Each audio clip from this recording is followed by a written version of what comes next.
Chelsweets kitchen. Since it's almost Cinco de Mayo, I thought it would be really fun to make a taco cake. So for this, we only need 2 cake layers, and we're going to be cutting these in half and stacking them vertically to make our taco. So I'm going to go ahead and zoom in so you guys can see how we're assembling our layers, and then we'll get going on all the decorations.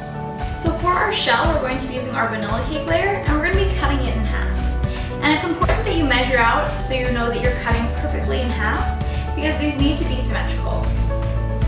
Otherwise, when you stack them, they will not be even and it'll be hard to get a nice symmetrical looking taco. So we're going to go ahead and break this open.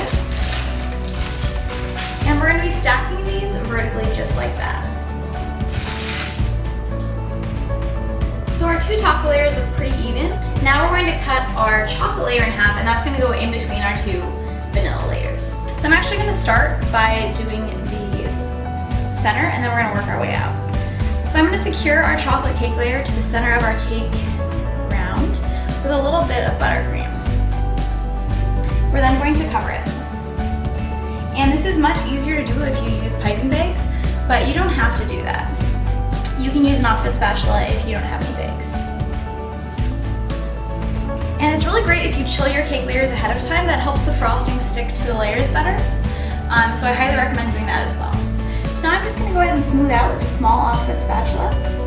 And I'm going to be very gentle as I do this so I don't move the cake layer too much or tip it over. If you guys want to see the tutorial and recipe for my classic American buttercream, you can click on the link above, which shows you exactly how I make my frosting. It doesn't have to be perfect since it's going to be covered by the other layers, but you do want an even amount of frosting, so just try to get it nice and level all around the cake layer. So next we're going to add on our vanilla cake layers. We're going to go ahead and just position them flush against the chocolate cake layer, and we're going to kind of press them in. We're going to go ahead and add some of our yellow buttercream. And I'm making sure that the smooth side of this frosting tip is facing out. So this just is a really easy way to get some great even coverage across your cake layers. But again, if you don't have a tip like this, you can totally just use an offset spatula. Alright, so now that we've got a lot of frosting on there, we're going to go ahead and smooth it out. So once we have an even layer of buttercream on our cake layers, we're going to go ahead and chill this so that our frosting can set. So now that our cake has been in the freezer for about 5 minutes and the frosting is nice and firm to the touch, we're going to go ahead and apply a second layer of frosting. So I'm not going to apply a really thick second layer, but we're just going to try to get it a little bit smoother. So I'm just going to use a little bit here in another piping bag that has a slightly smaller tip. So again, we don't need a ton of frosting here. We really just want to be able to cover any spots where we had a little bit of cake peeking out. So now using the same technique as before, we're just going to gently smooth using a small offset spatula. So once we've smoothed out our second layer of frosting, we're going to go ahead and pipe just a little bit of our chocolate layer, and that's going to be the bottom of the taco shell. And now to get really smooth sides, we're just going to use a bench scraper, and we're going to go ahead and scrape the side of the cake. And as we're doing that, you want to be really careful not to scrape around the edge because you don't want to expose any of the underlying cake. I'm also just going to very gently run along the top to really smooth out the top of the shell. So now that our cake is fully frosted, we're going to start by adding our ground beef.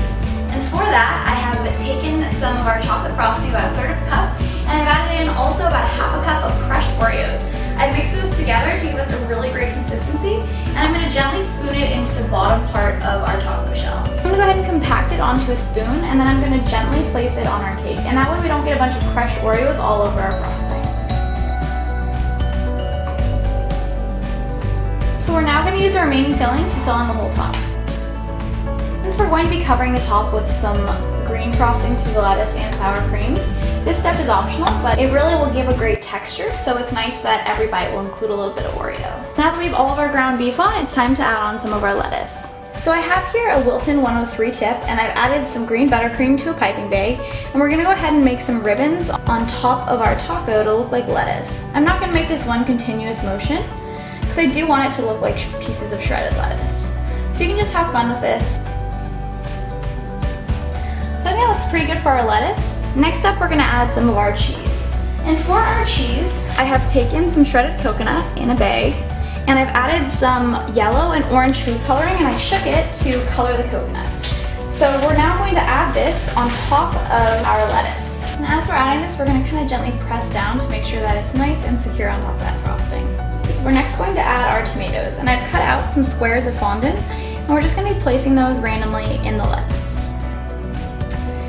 And the last step for our taco cake is to add a little bit of sour cream. We're just going to add one big dollop to the center. And just like that, our taco cake is complete. If you enjoyed this video, be sure to click the like and subscribe button below. If you want to see the recipe for this cake, it's up on Chelsweets.com, and I've also included a link below. So now let's get to the best part. Let's cut into this cake.